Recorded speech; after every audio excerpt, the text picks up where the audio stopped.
Guys, welcome back to another edition of the Call Up Podcast. As always, I am your host, Kenny, and today I am glad and pleased to introduce Georgia Smith. How are you doing? Hello, I'm good. How are you? Thank you for having me. I am great. I know you are very busy because you have WrestleMania week coming up and you got the Hall of Fame. How's that? It's surreal. I still can't believe this is happening. I think once I'm actually, there and in person, it's gonna finally hit me. But right now, I'm still because last year I was all ready for it and everything was all prepared, and then this happened, and now I'm like, okay, now fast forward to a year, and with everything, it's just. Yeah, I still can't believe this is happening. So I can't wait. And I'm so glad that it's in Tampa where I live. Mm-hmm. And it's going to be a very different, unique Hall of Fame this year with what's going on, and it's going to be like no other Hall of Fame. But we're gonna make it work, and we're all there to celebrate and recognize the legends that. So yeah, I can't wait to recognize and celebrate my dad. I mean, I know it's so different from all the other Hall of Fames that we've seen or have been to, where it's like in person at an arena, and like the fans are all there. And like this year, everything is virtual. But I think that with everything going on with the world, I think we kind of got used to already having everything virtual. Yeah. So it's like to get back to some type of normalcy. That's going to be a little bit more strange because like now WrestleMania is going to have fans. So, us seeing this pay-per-view, because we just had a pay-per-view, last night, and to see this one with like actual people in the crowd is going to be like something that's a little unnormal for us, being that it's been like a year now. But I love the fact that you've campaigned for your dad so hard. These last couple of years, like when exactly did you decide to say to yourself, like, I'm going to campaign for my dad and make sure that he gets the recognition that he deserves? Well, when I was in England, I lived in England from 2013 to 2018. And in 2013, a guy named Michael Finney, a wrestling fan, a really great guy, he actually started the petition, and he asked me for my permission to do it. And I was like, yeah, go for it. And he campaigned, and he got flyers out there. I was doing it online. I was working on a show called Wrestle Talk TV at the time on Challenge TV. And, I would tell them, like, can you please share the link on the show? And they did that, and they just shared it. And Michael had he had like a cameo type thing where he would pay celebrities and get wrestlers to talk about it and push it. So he really did that. And I just did what I could and shared it. And when I would go to events and conventions, I would bring it and share it. Or when my uncle Brett would come and do appearances, the people on the mic would do a shout out to it, and I would try to advocate it as much as I could. And then in January 2019, I started my dad's Instagram page, and that just took off. I wasn't expecting anything from it. I just wanted, people and myself to see my dad every day. And I thought it was just a really cool thing to start. And, there was some tribute pages for him, and I felt like, I had the content and I was the right person to do it. And I was also inspired by Shannon Lee, Bruce Lee's daughter. She runs his social media, and she puts content out there all the time. And she's written books and does appearances, and she's keeping her dad's legacy alive. And, Bruce Lee passed away in like the early 70s. And it's like he is still such a legend and icon today. And, he did a lot of the brunt work, but Shannon, she's continued to make this happen. And there's so many things, he's got over nearly 6 million followers, and as he should, but that helped with the fans and her pushing it. So I felt inspired by that. And I had no expectations. I didn't think things would, branch out or tumble into more, but it did, and it grew. And I think the fans, they got behind me because they saw that this was my dad and something that I genuinely cared about. And I think when you care about something and you kind of chip at it each day or work at it each day to some capacity, it will get, hard work. There's no, what's the word I'm thinking of? There's no, hard work. You'll see the results when you get hard work. Right. And that's what I think people got behind me with. And that's how it kind of grew from there, and WWE verified him. And when I was at WrestleMania, the last one in Brooklyn in 2019, WWE asked me about the Hall of Fame and asked me about his page, and we just kind of were talking about it. I just said I would love to have him in the Hall of Fame. And they said, well, you never know. We have our specific people that pick who goes in, and we choose based on this and that. And I didn't really expect anything. And the next thing I know, February of last year, got the call that he was going in, and we had to be quiet about it until they made the announcement in March 12th. And then the day March 12th happened was the day the world got shut down. So, yeah. That threw everybody for a loop. And, I thought WrestleMania was still going to continue because the mayor, Jane Castor here, she did on social media saying that it was going to continue and, not to worry. And it didn't. I mean, they did it at the Performance Center instead. The show had to go on. And now I feel like I'm disappointed it didn't happen then, for obvious reasons. I wish my dad did have an audience. I wish my dad's family was here for it. I wish my family and my guests could attend to it. But I feel like all the work that's been done since 2020 and 2019 to now will make this Hall of Fame so anticipated and even more special, because this is something that we've all been waiting for so long. And, WWE, they'll do it right. They do everything really, really tasteful with their Hall of Fame. And I can't wait to see, to this day, I haven't seen, how they do the video packages for the Hall of Fame. Yeah. That's one didn't come out because of the pandemic happening. Right. So I can't wait to see that. I think it's going to be, a very an emotional experience, but it's going to be good. It's going to be good.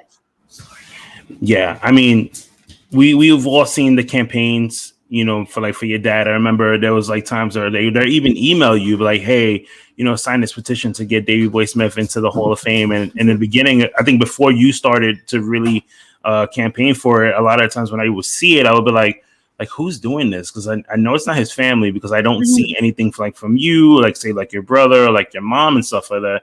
And it wasn't until later on when you started to campaign more for it, and I was just okay, I see where this is going. And then 1 year will go by, another year will go by, and you're kind of still seeing these emails go by and everybody signing, and I'm just and I said it just like you, where I was just why isn't this guy in the Hall of Fame already?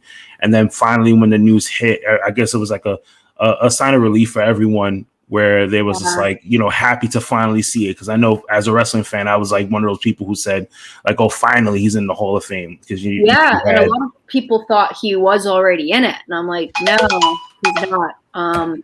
But as I said in another interview, but I feel and I think everybody will agree with this, I feel this was the puzzle piece that was missing in his legacy, in his career. So I feel now that that's done, it's wow. I feel everything within WWE, it's completed. It's been achieved. The goals have been accomplished. So I wouldn't have been able to do this without the fans' help. And I'm just so happy that we can celebrate it. Because you've had Brett, you have Anvil in there. Hopefully one day we'll get Owen, and then just to have your dad is and an icing on the cake. And I know that's something that you have been, advocating for years. And one of the things that for me that I loved was how you go to the different conventions and you show off his, his pieces. Cause I've seen so many other family members where their mom or their dad, wrestled before and they kind of just sold it off. And then a collector has their stuff, but you literally have all of his ring gear still with you, which is amazing. Yeah. I was supposed to go to England and display it there, and there was some other conventions, that haven't happened. But yeah, I did bring them to some conventions right before the pandemic happened. And that was really cool. And it was just cool putting them all on display and having people take pictures and trying on the vest. And for the WWE Fan Access that would have happened last year in Tampa, we were doing a big display of my dad's stuff. Unfortunately, there's no fan access this year, but I can't wait to to get back out there and show the stuff off. And my dad actually has a new store called Wrestle Merch Central, and we have replica the vests. Yes, I've seen that. Yeah, I was thinking about getting it. I was like, "What? Am I really gonna wear this, or am I gonna just display it?" So I was just like, "Oh, I'll leave it to go." Yeah. The first batch of them sold out. Now they put a second batch out. But I think when the conventions happen, they're going to be a real hit. So I can't wait for those. So I wanted to get your opinion on something, because here I cover a lot of wrestling figures besides wrestling news. So when this came out, if you can see from the glare, what did you think when this first came out?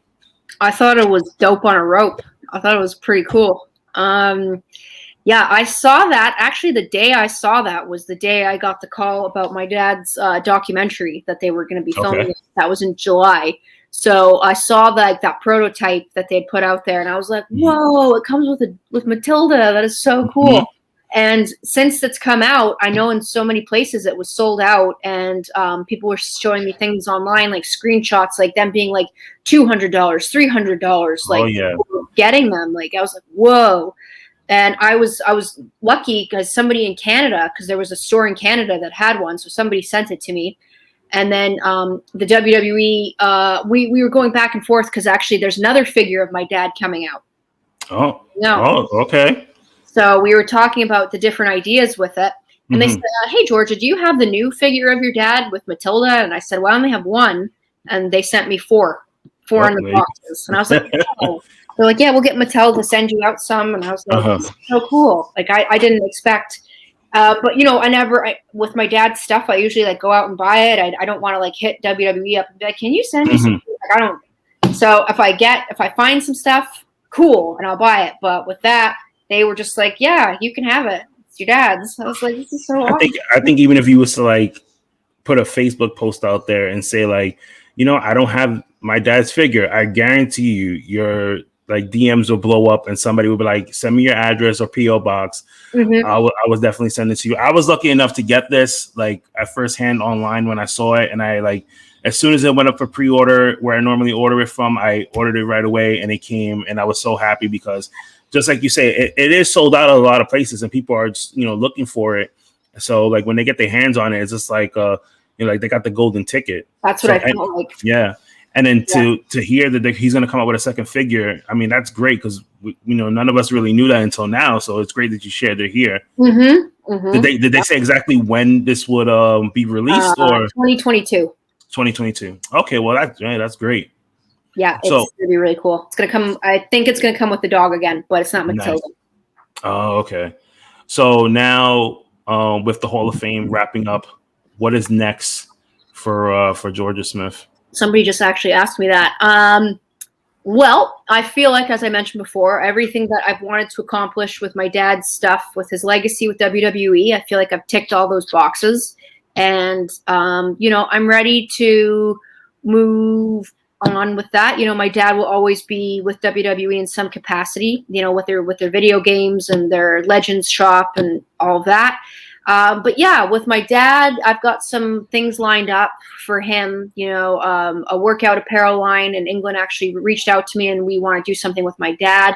I have something else coming out that I cannot disclose because I don't want to jinx it. But everything is done for it. I'm just waiting for the product to come out and to test it. So I actually have another company in the UK. They are doing a documentary about my dad. We're in the beginning stages of that, and I'm going to have more announcements in the upcoming weeks about that. And it's just going to be about like my dad's impact with British pop culture. Okay. So it's going to be really cool, and it's going to be very different from the upcoming documentary. This will be like if you're not a wrestling fan, pique people's interests, and so I've got that. My dad has a comic book coming out, so he's got a lot of things in the works. Actually got an email from this Bulldog Derby. It's actually really cool. this isn't really anything to do with me, but it's a Dear Smith Estate. Our company has partnered with a very exciting English Bulldog event that will be hosted at the Strat in Vegas of this year. They asked me to reach out and provoke interest and potentially participation in honoring Matilda as being an outstanding representation of the breed. They're also honoring Tillman the Skating Bulldog. We would love to have you at this convention and continue this conversation. And I was like, wow, that's so awesome. Hey, now you got to advocate for Matilda now. Oh, gosh. Yeah, Matilda and Winston. Yes. Yeah, so those are all kind of big things in the next chapter. There's other things lined up. My dad's recently signed to an agency, and they represent Aaliyah, Muhammad Ali, a lot of icons and legends who are no longer with us, and their legacy's carrying on. They also represent Andre the Giant. So I love to get my dad with like Roots of Fight, and just definitely keep doing what I can there. And I'm definitely going to take a little bit of a break after this WrestleMania and Hall of Fame. Just to kind of, as you know, I've been pushing really hard towards this and doing all of this, and I feel like I kind of need a couple of days of my phone off and get some Georgia time. Yeah, no, you definitely do. I mean, it's much needed because we all need that break. So, and you've been fighting for years for this. So finally, it's like Michael Jordan, finally winning the championship when he got into the NBA, and he got there and he kind of took like, a pause a little bit, but then he went back and started, going at it again. So there's nothing wrong with just taking that break and then going back out there and fighting the good fight. Yeah, exactly. It'll just be a little pause because I feel like, a lot of what I do is, social media and over the screen and interviews and which I'm very grateful for and I love doing, but being as I live in Florida and I haven't really explored a whole lot, I would like to just have a couple of days off and and then get back at it. No, that's great. Well, have fun at the Hall of Fame. Thank you for stopping by and talking to us and giving us a little exclusive on, your dad getting a new figure coming out again in another year. And I'll be talking to you. Yes. And guys, don't forget to check out Hall of Fame. It's going to be on the Peacock Network on April 6th. So watch Davey get represented, celebrated, and it should be a really, really good night. So, yeah. Thank you. All right. Thank you.